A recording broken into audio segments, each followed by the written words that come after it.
ಪರಮದಯಮಯನು ಕರುಣಾನಿಧಿಯೂ ಆದ ನಮ್ಮೆಲ್ಲರನ್ನು ಸೃಷ್ಟಿಸಿರುವ, ನಮ್ಮೆಲ್ಲರನ್ನು ಪರಿಪಾಲಿಸುತ್ತಿರುವ ನಮ್ಮೆಲ್ಲರ ಸೃಷ್ಟಿಕರ್ತನ ನಾಮದಿಂದ ಈ ಕಾರ್ಯಕ್ರಮದ ಅಧ್ಯಕ್ಷತೆಯನ್ನು ವಹಿಸಿರುವ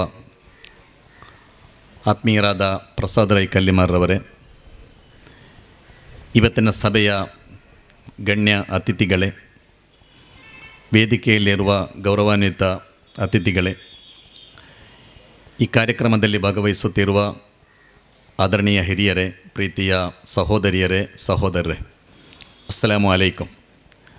ನಿಮ್ಮೆಲ್ಲರ ಮೇಲೆ ದೇವನ ಶಾಂತಿ ಮತ್ತು ಕರುಣೆ ಇರಲಿ. ಒಂದು ವಿಶೇಷವಾದ ಕಾರ್ಯಕ್ರಮ ಇದು.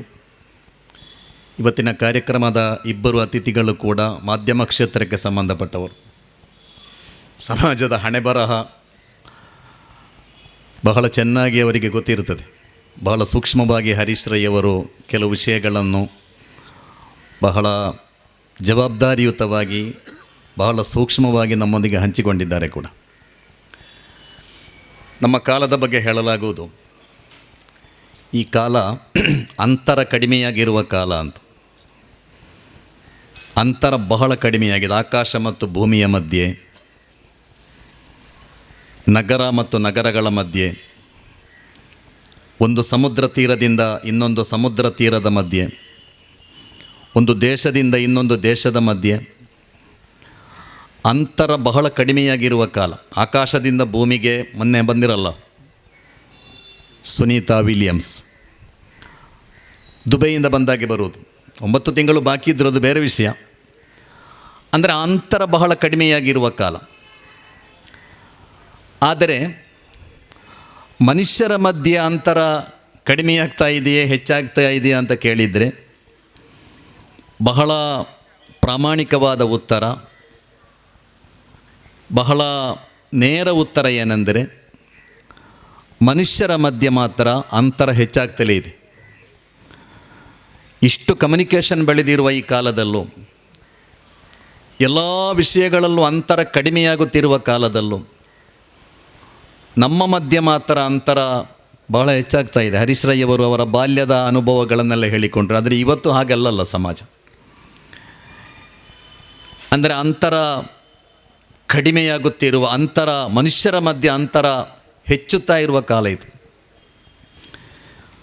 ಈ ಕಾಲದ ಬಗ್ಗೆ ಹೇಳಲಾಗುವುದು, ಅಮೇರಿಕ ಬಹಳ ಹತ್ತಿರ, ನೆರೆಮನೆ ಬಹಳ ದೂರ ಅಂತ. ಅಮೇರಿಕ ನಿಮಗೆಲ್ಲ ಬಹಳ ಹತ್ತಿರ, ಅಮೇರಿಕಾದಲ್ಲಿ ಏನೆಲ್ಲ ಆಗ್ತದೆ ಅಂತ ನಿಮಗೆಲ್ಲ ಗೊತ್ತಿದೆ. ಆದರೆ ನೆರೆಮನೆಯಲ್ಲಿ ಏನಾಗ್ತದೆ ಇದೆ ಅಂತ ಯಾರಿಗೂ ಗೊತ್ತಿಲ್ಲ.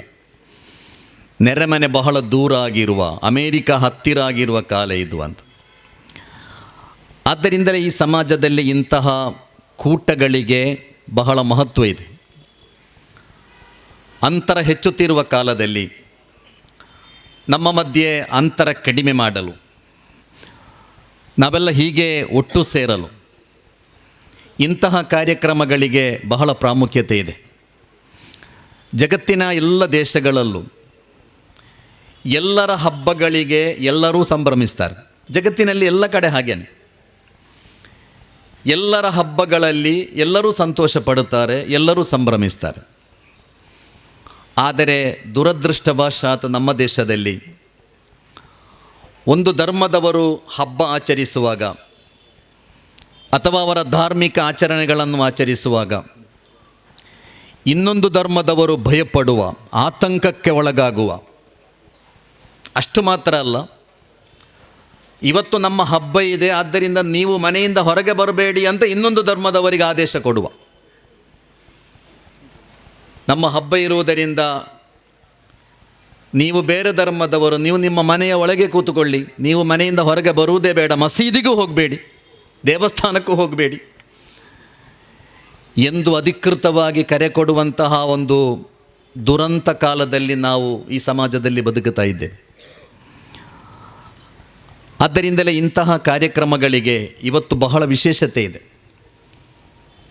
ದೇಶದಾದ್ಯಂತ ಅಲ್ಲ, ಜಗತ್ತಿನಾದ್ಯಂತ ಸಾವಿರಾರು ಇಫ್ತಾರ್ ಕೂಟಗಳು, ಬಹಳ ದೊಡ್ಡ ದೊಡ್ಡ ಮಟ್ಟದ ಇಫ್ತಾರ್ ಕೂಟಗಳು ನಡೆಯುತ್ತಲೇ ಇದೆ. ಮೊನ್ನೆ ತಾನೇ ನಮ್ಮ ಜಿಲ್ಲೆಯಲ್ಲೇ ಆಳ್ವಾಸ್ ಇಫ್ತಾರ್ ಕೂಟ ನೀವೆಲ್ಲ ನೋಡಿರ್ಬೋದು. ಸುಮಾರು 12,000ಕ್ಕಿಂತ ಹೆಚ್ಚು ಜನರು ಭಾಗವಹಿಸಿದ, ಭಾಳ ಪ್ರೀತಿಯಿಂದ ಭಾಗವಹಿಸಿದ. ಅವರು ಹೇಳಿದರು, ನಾನು ಯಾರ ಮನೆಗೂ ಇನ್ವಿಟೇಷನ್ ಕೊಡಲಿಕ್ಕೆ ಹೋಗಿರಲಿಲ್ಲ ಅಂತ.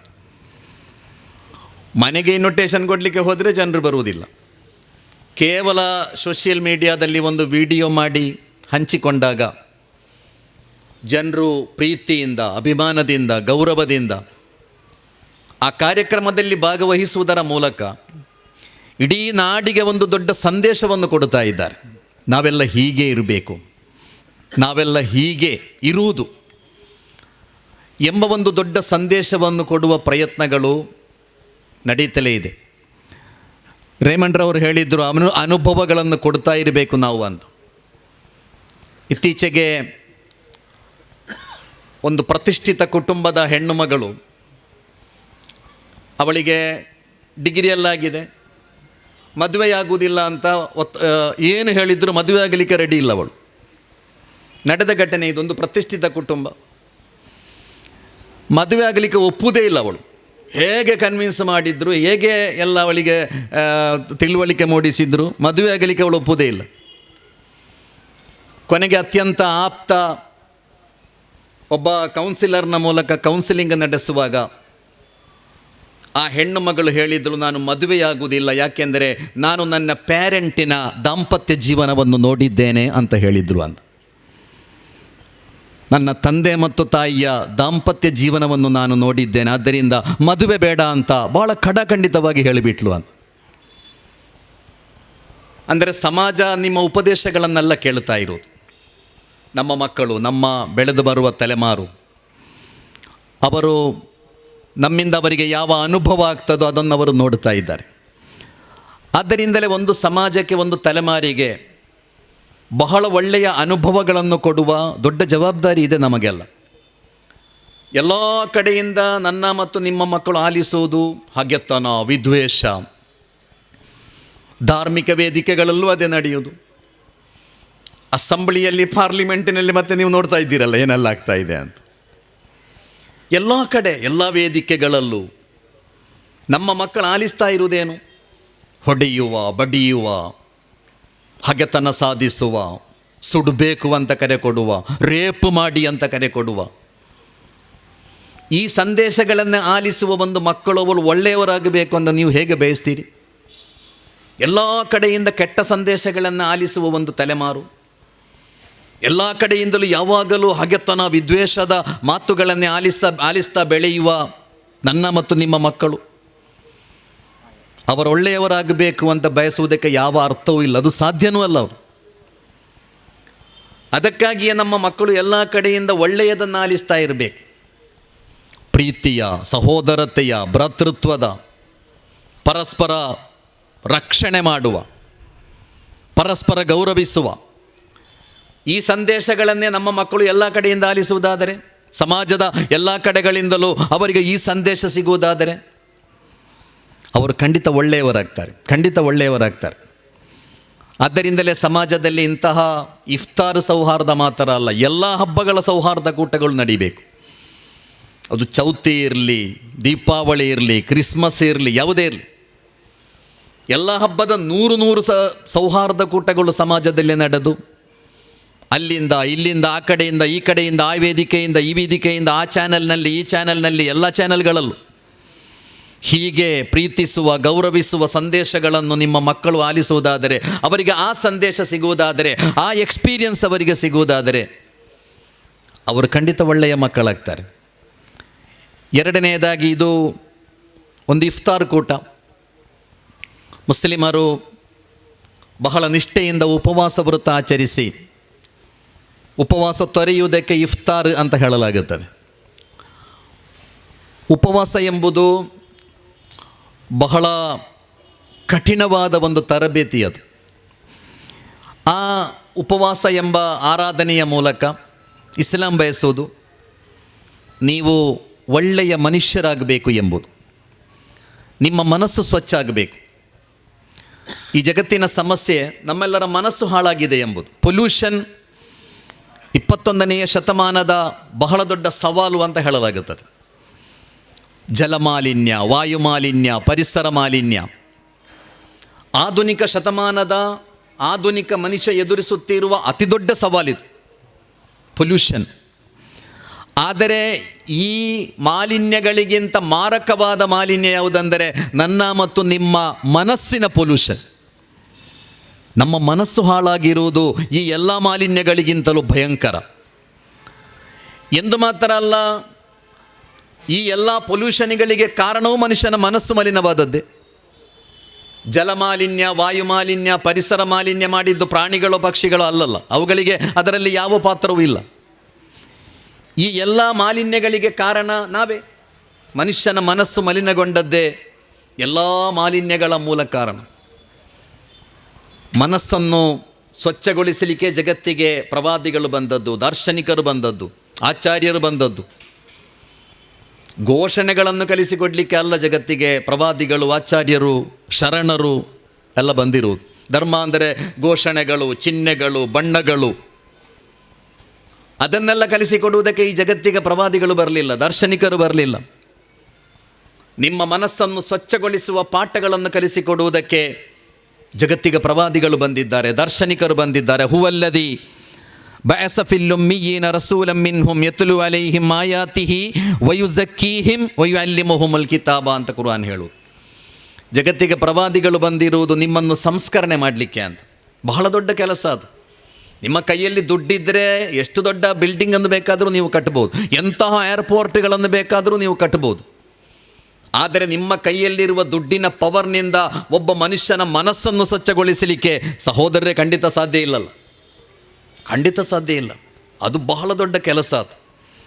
ಆ ದೊಡ್ಡ ಕೆಲಸವನ್ನು ಮಾಡುವ ಪಾಠವನ್ನು ಜಗತ್ತಿಗೆ ಧರ್ಮಗಳು ಹೇಳಿಕೊಟ್ಟಿರುವುದು. ನಿಮ್ಮ ಮನಸ್ಸಿನ ಸ್ವಚ್ಛತೆ, ಆಂತರಿಕ ಸ್ವಚ್ಛತೆ. ಆ ಆಂತರಿಕ ಸ್ವಚ್ಛತೆಯಿಂದ ಮಾತ್ರ ಮನುಷ್ಯ ಒಳ್ಳೆಯವನಾಗಲಿಕ್ಕೆ ಸಾಧ್ಯ. ಆದ್ದರಿಂದ ರಮಲಾನ್ನ ಉಪವಾಸದ ಮೂಲಕ ನಮಗೆ ಕಲಿಸಿಕೊಡಲಾಗಿರುವ ಪಾಠ, ನಿಮ್ಮ ಮನಸ್ಸು ಸ್ವಚ್ಛ ಆಗಬೇಕು, ಒಳ್ಳೆಯ ಮನಸ್ಸಿರುವ ವ್ಯಕ್ತಿಗಳಾಗಬೇಕು ನೀವು. ಆ ಮನಸ್ಸಿನ ಸ್ವಚ್ಛತೆಗಾಗಿ ಉಪವಾಸ ಆಚರಿಸಿ ಅಂತ ಹೇಳಿಕೊಡಲಾಗಿದೆ. ಅಂತ ಅಬುದಲ್ಲಾಹ ಕಅನ್ನಕ ತರಾಹು ಫೈಲ್ಲಂ ತಕುನ್ ತರಾಹು ಫೈನ್ನಹು ಯರಾಕ ಅಂತ ಹೇಳಿಕೊಟ್ರು ಪ್ರವಾದಿಯವರು. ನಿಮ್ಮ ಬದುಕು ಹೇಗಿರಬೇಕೆಂದರೆ ಎಲ್ಲ ಸಂದರ್ಭಗಳಲ್ಲೂ ನೀವು ಹೇಗೆ ಬದುಕಬೇಕೆಂದರೆ ಅಂತ ಅಬುದಲ್ಲಾಹ ಕಅನ್ನಕ ತರಾಹು, ದೇವನನ್ನು ನೀವು ನೋಡ್ತಾ ಇದ್ದೀರಿ ಎಂಬ ರೀತಿಯಲ್ಲೇ ನೀವು ಬದುಕಬೇಕು. ದೇವನನ್ನು ನೀವು ನೋಡ್ತಾ ಇದ್ದೀರಾ, ನಿಮ್ಮ ನಿಮ್ಮ ಒಡೆಯ, ನಿಮ್ಮ ಯಜಮಾನ, ನಿಮಗೆ ಜೀವನ ಮತ್ತು ಮರಣವನ್ನು ಕೊಡುವ, ನಿಮಗೆ ಆರೋಗ್ಯವನ್ನು ಕೊಟ್ಟಿರುವ ನಿಮ್ಮ ದೇವ. ಆ ದೇವನನ್ನು ನೀವು ನೋಡುತ್ತಲೇ ಇದ್ದೀರಿ ಎಂಬ ಪ್ರಜ್ಞೆಯೊಂದಿಗೆ ನೀವು ಬದುಕಬೇಕು. ಫೈಲ್ಲಂ ತಕುನ್ ತರಾಹು ಫೈನ್ನಹು ಯರಾಕ. ನಿಮಗೆ ದೇವ ಕಾಣಿಸುವುದಿಲ್ಲವಾದರೂ ದೇವನು ನಿಮ್ಮನ್ನು ನೋಡುತ್ತಲೇ ಇದ್ದಾನೆ ಎಂಬ ಅರಿವಿನೊಂದಿಗೆ ನೀವು ಬದುಕಬೇಕು. ಆ ಬದುಕು ಬಹಳ ಮನೋಹರವಾದ ಬದುಕು. ನನ್ನ ದೇವ ನನ್ನನ್ನು ನೋಡುತ್ತಲೇ ಇದ್ದಾನೆ, ನನ್ನ ದೇವ ನನ್ನನ್ನು ನೋಡುತ್ತಲೇ ಇದ್ದಾನೆ ಎಂಬ ಅರಿವಿನೊಂದಿಗೆ ನೀವು ಬದುಕಬೇಕು ಎಂಬ ಪಾಠ ಇದೆಯಲ್ಲ, ಅದು ಮಾತ್ರ ನಿಮ್ಮನ್ನು ಸ್ವಚ್ಛಗೊಳಿಸುವ ಏಕೈಕ ದಾರಿಯದು. ಉಪವಾಸದಲ್ಲಿ ಆ ಪಾಠವನ್ನು ನಿಷ್ಠೆಯಿಂದ ಪಾಲಿಸುವಂತೆ ಆದೇಶಿಸಲಾಗಿದೆ. ನನ್ನ ಬಳಿ ನೀರಿದೆ, ಮನೆಯಲ್ಲಿ ಯಾರೂ ಇಲ್ಲ, ಹೆಂಡತಿ ಇಲ್ಲ, ಮಕ್ಕಳಿಲ್ಲ, ನಾನು ಏಕಾಂಗಿ. ಈಗದ ಬಿಸಿಲು ಗೊತ್ತಿದೆಯಲ್ಲ ನಿಮಗೆ ಎಷ್ಟು ತೀವ್ರವಾಗಿದೆ ಅಂತ, ಸೆಕೆ. ಅದರ ಮಧ್ಯೆ ನಾನೊಂದು ಗ್ಲಾಸ್ ನೀರು ಕುಡಿದ್ರೆ ಯಾರಿಗೆ ಗೊತ್ತಾಗ್ತದೆ? ಯಾರಿಗೂ ಗೊತ್ತಾಗೋದಿಲ್ಲ. ಹೆಂಡತಿ ಮಕ್ಕಳೊಂದಿಗೆ ಸುಳ್ಳು ಹೇಳ್ಬೋದಲ್ಲ ನಿನಗೆ ಉಪವಾಸ ಇದೆ ಅಂತ. ಆದರೆ ನಮ್ಮ ಸಣ್ಣ ಮಕ್ಕಳು ಕೂಡ ನೀರು ಕುಡಿಯುವುದಿಲ್ಲ. ಯಾಕೆಂದರೆ ಫೈಲ್ಲಂ ತಕುನ್ ತರಾಹು ಫೈನ್ನಹು ಯರಾಕ. ನಿಮ್ಮ ದೇವ ನಿಮ್ಮನ್ನು ನೋಡುತ್ತಾ ಇದ್ದಾನೆ ಎಂಬ ಒಂದು ಪ್ರಜ್ಞೆ ಇದೆಯಲ್ಲ, ಒಂದು ಅರಿವಿದೆಯಲ್ಲ, ಅದು ಎಂತಹ ಕಠಿಣ ಬಾಯಾರಿಕೆಯ ಸಂದರ್ಭದಲ್ಲೂ ನೀರು ಕುಡಿಯದಂತೆ ನಮಗೆ ಎಚ್ಚರಿಕೆಯನ್ನು ಕೊಡುತ್ತದೆ. ಈ ಎಚ್ಚರಿಕೆ ಬದುಕಿನಲ್ಲಿ ಯಾವಾಗಲೂ ಇರುವುದಾದರೆ, ಸುಳ್ಳು ಹೇಳುವಾಗ, ಮೋಸ ಮಾಡುವಾಗ, ಒಬ್ಬರನ್ನು ದ್ವೇಷಿಸುವಾಗ ಇಲ್ಲ, ನನ್ನ ದೇವ ನೋಡುತ್ತಾ ಇದ್ದಾನೆ ಎಂಬ ಅರಿವು ನಮಗೆ ಇರುವುದಾದರೆ ನಾವು ಖಂಡಿತ ಒಳ್ಳೆಯವರಾಗ್ತೇವೆ. ಕೊನೆಯದಾಗಿ ನಾನು ಮುಗಿಸುವುದಕ್ಕಿಂತ ಮುಂಚೆ, ಜಗತ್ತಿಗೆ ಎಲ್ಲ ಧರ್ಮಗಳು ದೇವನನ್ನು ಪರಿಚಯ ಮಾಡಿಕೊಟ್ಟಿರುವುದು ದೇವ ನಿಮ್ಮನ್ನು ಪ್ರೀತಿಸ್ತಾನೆ ಅಂತ. ದೇವ ನಿಮ್ಮನ್ನು ಪ್ರೀತಿಸ್ತಾನೆ. ನಿಮ್ಮನ್ನು ದ್ವೇಷಿಸುವ ದೇವನ ಬಗ್ಗೆ ಜಗತ್ತಿಗೆ ಯಾರೂ ಹೇಳಿಕೊಡಲಿಲ್ಲ. ಇವತ್ತು ಧರ್ಮದ ಭಾಷಣ ಅಂದರೆ ನಿಮಗೆಲ್ಲ ಗೊತ್ತಿದೆ. ಧರ್ಮದ ಭಾಷಣ ಅಂದರೆ ಅಲ್ಲಿ ದ್ವೇಷ, ರೋಷ, ಕೋಪ ಎಲ್ಲ ಇದ್ದರೆ ಮಾತ್ರ ಧಾರ್ಮಿಕ ಭಾಷಣ ಆಗ್ತದೆ. ಅದಿಲ್ಲದಿದ್ದರೆ ಧಾರ್ಮಿಕ ಭಾಷಣ ಆಗುವುದೇ ಇಲ್ಲ ಅದು. ನಿಜವಾಗಿ ಜಗತ್ತಿಗೆ ಯಾವ ಧರ್ಮಗಳು ಕೋಪ ಮಾಡುವ ದೇವರ ಬಗ್ಗೆ ಪಾಠ ಹೇಳಲಿಲ್ಲ. ಪವಿತ್ರ ಕುರ್ಆನ್ನಲ್ಲಿ ರಬ್ಬುಲ್ ಆಲಮೀನ್ ಅಂತ ಹೇಳಲಾಗಿರುವುದು. ಜಾತಿ ನೋಡದೆ, ಧರ್ಮ ನೋಡದೆ ಎಲ್ಲರನ್ನು ಪ್ರೀತಿಸುವ ದೇವ, ಎಲ್ಲರನ್ನು ಸಂರಕ್ಷಿಸುವ ದೇವ. ವಲ್ಲದೀನ ಆಮನು ಅಶದ್ದು ಹುಬ್ಬಲ್ಲಿಲ್ಲ ಅಂತ ಕುರ್ಆನ್ ಹೇಳು. ದೇವನೊಂದಿಗೆ ನಿಮಗಿರಬೇಕಾದ ಸಂಬಂಧ, ದೇವನನ್ನು ನೀವು ಅತಿಯಾಗಿ ಪ್ರೀತಿಸಬೇಕು ಅಂತ.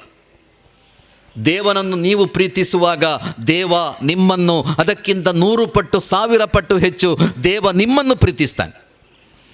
ಹಾಗೆ ಪ್ರೀತಿಸಲ್ಪಟ್ಟು ಬದುಕುವ ಧರ್ಮವನ್ನೇ, ಪ್ರೀತಿಸುವ ದೇವರನ್ನೇ ಜಗತ್ತಿಗೆ ಎಲ್ಲ ಧರ್ಮಗಳು ಕಲಿಸಿಕೊಟ್ಟಿದೆ. ಎಲ್ಲ ಧಾರ್ಮಿಕ ಗ್ರಂಥಗಳಲ್ಲೂ ಇದೇ ಪ್ರಸ್ತಾಪ ಇರೋದು, ದೇವ ಕರುಣಾಮಯಿ ಅಂತ. ಮತ್ತೆ ಎಲ್ಲಿಂದ ಧರ್ಮದ ಹೆಸರಲ್ಲಿ ಈ ದ್ವೇಷ, ಈ ಹಗೆತನ? ನಾನೊಬ್ಬ ಒಳ್ಳೆಯ ಮುಸ್ಲಿಂ ಆಗಬೇಕಾದರೆ ಬಹಳ ಸುಲಭ. ಇವತ್ತು ಹಿಂದೂಗಳಿಗೆ 4 ಬೈದ್ರೆ ಸಾಕು, ಒಳ್ಳೆಯ 22 ಕ್ಯಾರೆಟ್ ಮುಸ್ಲಿಂ ಆಗ್ತೇನೆ ನಾನು.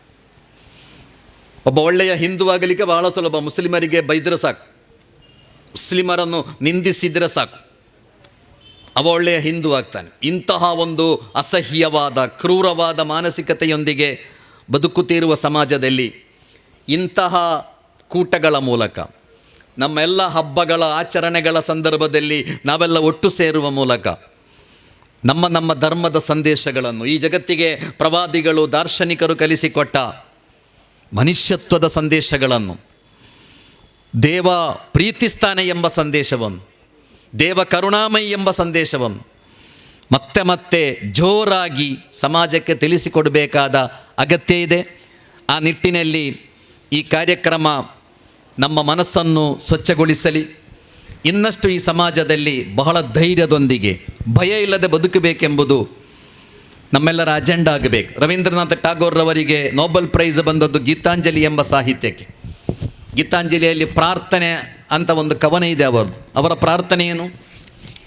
ಟಾಗೋರ್ರವರ ಪ್ರಾರ್ಥನೆ, ದೇವ ನನಗೆ ಕಷ್ಟ ಕೊಡಬೇಡ ಅಂತ ಅಲ್ಲ, ದೇವ ನನಗೆಷ್ಟು ಕಷ್ಟ ಬಂದರೂ ನನಗೆ ನೀನು ಭಯ ಕೊಡಬೇಡ ಅಂತ. ಭಯ ಬರಬಾರ್ದು ನನಗೆ.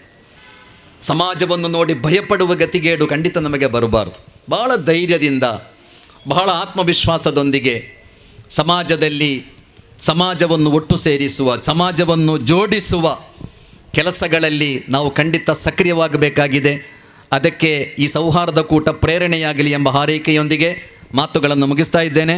ಅಸ್ಸಲಾಮು ಅಲೈಕುಂ. ನಿಮ್ಮೆಲ್ಲರ ಮೇಲೆ ದೇವನ ಶಾಂತಿ ಮತ್ತು ಕರುಣೆ ಇರಲಿ.